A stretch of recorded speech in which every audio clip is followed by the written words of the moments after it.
Hi guys, welcome back to the Drive Life channel, and today I'm going to give you a 1 month update on my 2009 Volvo S80 D5. So this is the 205 brake horsepower variant. It's sort of the first of the 205 horsepower engine with the twin turbo on the D5.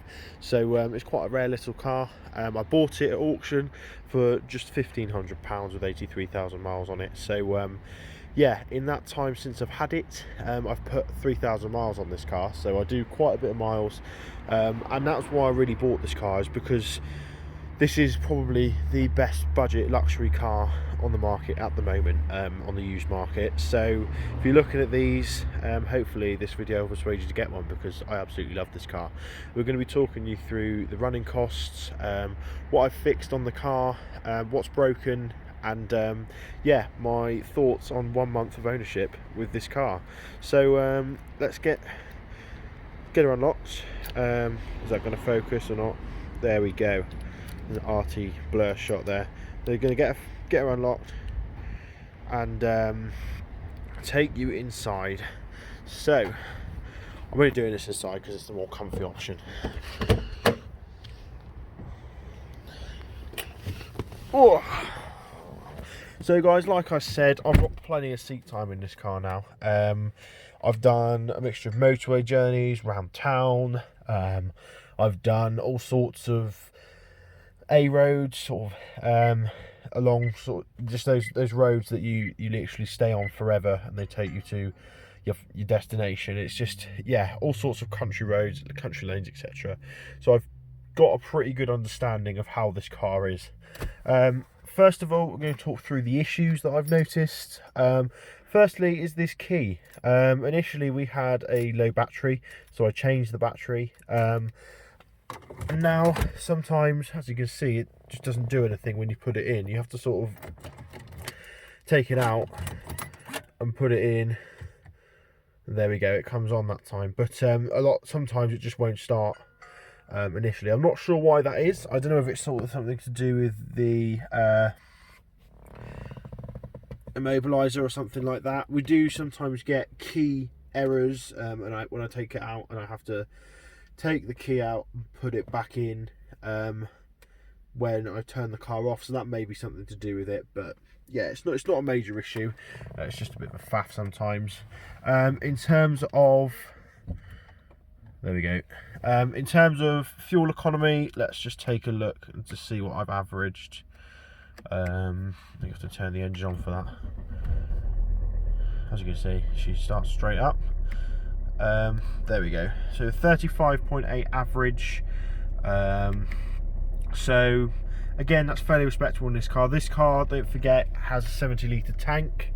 So when you're looking at those sorts of numbers, the sort of distance that you can cover on one tank of fuel is absolutely amazing, really. I have got over 650 miles out of one tank. I think the average is about 600 miles, but I know people who have done them nearly up to 850 miles on one tank of fuel on these cars. So yeah, obviously that's all motorway driving, but again, it's just fantastic, isn't it, really, to be able to travel that much distance. Obviously you have to pay the price when it comes to filling it up, but something that I personally really like about this car. So next thing, we've got our cruise control, and this system is fantastic. I love it. It just makes life so easy when it comes to driving long distances. It really just is so easy to use. It's consistent, and it's actually the best way to get good fuel economy in this car. So I use that all the time. And then there's the multifunctional things here. The only time I ever use this is to turn it up and down, because I run aux into the car. But I have noticed that these are the wrong way round. Every time I go to answer a call, I press exit and hang up. Every time I go to finish the call, I end up pressing the green, but I don't know. It's probably just me, but it's just a little ergonomical issue I have, as well as this here. The way that the door thing sits, you naturally rest your hand on the back ones, so every time you go to speak to somebody out the window, you put the back window down and look a bit of a div. So yeah, sound system, we've got the Volvo premium sound system here. I'll show you that. There you go, the high performance sound, and that's been absolutely fantastic. This car is so lovely and quiet. I think it's got the double glazing and stuff, so all the laminated windows, so it's just so quiet in here. So when you're on long journeys, this car just sort of it just chills you out. You got your music, because it's high quality, you get nice rich tones and bass and treble and everything like that is all sort of on point, so you can't complain. Heated seat, mine is permanently on. Unless I've been to the gym or anything, it is permanently on. And here we just got parking money, some keys, cup holders, they're perfectly placed here. The auto box has been absolutely fantastic. It hasn't really given me, well, it hasn't given me any issues at all. Touch wood. But these ACIN boxes, these of the sort of the second generation 6-speed autos, S80s, they are usually pretty bulletproof. So that is something that I'm really happy with, is the gearbox. I was a bit nervous buying a used auto. This is my first auto that I've ever actually owned. So obviously apart from the GTE and the X3, but as my own personal everyday car, it's the first auto I've had, and it's been absolutely faultless. So yeah, in terms of comfort, I've had people in the back on long journeys. At one point we had 3 across, 3 wide in the back, and they actually couldn't believe how comfortable it was. So which is wicked, because it makes life so easy to have passengers compared to my 1 Series Beamer.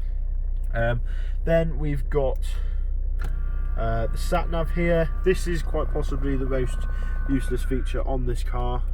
Is it going to focus or not? There we go. It is a 2009 Sat-Nav, so it's obviously going to be crap. The roads aren't updated or anything like that, but it's just quite funny to listen to it to tell you what to do, really.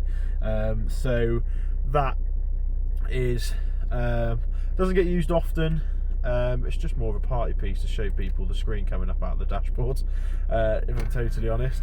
But yeah, in terms of other bits, I love the space in this car. The boot space in this thing is just ridiculous. We'll get out and show you that now. It is crazy. It's a bit windy out here. Oh. Yeah, so the boot space in here, basically you're going to be able to get anything you ever want in there. It goes on deep into there, so yeah, from that point of view you can't blame it. To drive, it is super comfy, like I said, but it's got enough sort of rigidity that if you want to push it, you can. And this D5 engine will rocket you up to sort of whatever speed you want in no time at all. So that's one of my most favourite features about this car, is that engine. It's got a lovely soundtrack with a 5-cylinder turbo diesel, and yeah, it's just an absolute peach, this car, if I'm honest, especially with the price that I paid. So yeah, that's it, guys. That is my 1 month update on the Volvo S80. Thanks for watching. Don't forget to like, comment and subscribe, and I'll see you in the next video. Cheers.